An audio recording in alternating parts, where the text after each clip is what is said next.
10 teams in IPL 2022, over 1.6 billion US dollars spent for the two new teams, 74 matches in total. Hey guys, welcome back to my YouTube channel Cricket Wicket, and today's videos cover all you need to know about the two new IPL teams which have been announced, and yes, that means there will be 10 teams playing in IPL 2022, only the second time in the history of the tournament. The last time 10 IPL teams played in an edition was in 2011, where Kochi Tuskers and Pune Warriors were the other two teams apart from the current lot of 8. The auction for the two new teams took place on the 25th of October. And who are the new teams, you ask? Well, the BCCI shortlisted 6 cities: Amdhebad, Cuttack, Dharamshala, Guwahati, Indore and Lucknow. The base price for a franchise was 2,000 crores, but analysts expected bids to be in the range of 5,000 and 7,000 crores. And well, they were bang on. These are the companies that participated in this bid. In total, there were 9 bidders. Each interested bidder had to submit 10 lakhs before the auction to show that they are really interested in this auction. So the 9 bidders which participated are Adani Group, Kotak, Al Cargo Logistics, Capri Global, but the two most interesting bidders for me were Lancer Capital and Hindustan Media. Lancer Capital is a marketing company which is owned by American businessman Avram Glazer, who is also the owner of the English football team Manchester United. So it was interesting that he was also keen on buying an IPL team. And it was a surprise to see Hindustan Media, a media company, bidding, because generally you don't see media groups bidding for sport teams in general. There was also CVC, a private equity company, RPSG, a multinational conglomerate group, and lastly Torrent Sports. And well, the winner of the two new teams would be the highest bidder for the cities. One company could only own one franchise, so even if their bids are the highest for 2 cities, they would get only one. Let me explain. So these were the bids placed by each company for 2 different cities, Amdhebad and Lucknow.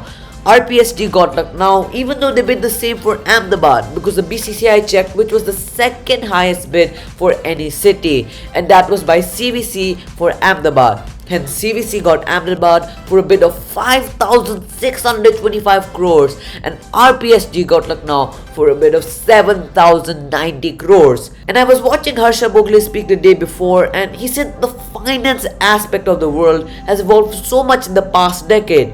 Because in 2008, when IPL first started, the highest bid for a franchise was for Mumbai for 116 crores, and the lowest bids were for Chennai and Rajasthan, who went for 66 crores. So the prices for the two new IPL teams is 60 times more than the highest bid in 2008. The combined bids for RPSG and CVC Capital was over 1.6 billion, yes, billion US dollars, which is just shocking. Obviously, they don't pay all the money this year. RPSG and CVC have to pay their bids over 10 years. So RPSG would have to pay 709 crores per year, while CVC have to pay 562.5 crores per year. The retention policy is still unclear, but according to many reports, a franchise will only get to retain 4 players, 3 Indian and 1 overseas, or 2 Indians and 2 overseas. And then the new teams will get to pick a few players from the pool before the auction to keep the level of the players' quality fair. But some teams are not satisfied with this, because teams who have been doing so well in the past few years like Mumbai or Chennai, Mumbai's 4 retentions would be Rohit, Bumrah, Hardik and Pollard. So the two new teams will get to pick players like De Kock, Surya Kumar Yadav, Ishan Kishan and Trent Bolt, all players dynamic and brilliant at their respective role. For Chennai, they would want to retain Dhoni, Jadeja, Gaikwad, Shardul Thakur, Moeen Ali, Suresh Raina, Faf du Plessis, Sam Curran, Bravo, Rayudu, Deepak Chahar. They would want to retain their full squad, but they can only retain 4 out of all these talented players. So the other concerns are that as there will be 48 new players available, most likely the quality of players will drop, and that will reduce the high standards kept by successful teams like Mumbai or Chennai. Because if your key players go, it's hard to find the perfect replacements for them. However, some teams will be really happy with this mega auction, like SRH, because they have to rebuild their team from scratch.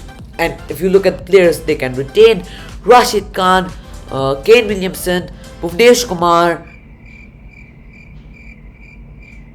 I'm struggling to find even 4 players. So there will be 74 matches played in IPL 2022 with each team playing each other twice, and the BCCI have confirmed that each team will play 7 home and away matches, meaning the IPL will shift back to India once again. But my concerns of the league being extended is firstly of the injuries. It's simple, more matches, more workload for players in a shorter span of time, higher risk of injuries. And my second concern is the overseas players availability. The IPL will be extended by 3 weeks, but other national teams will continue to have international matches with one another.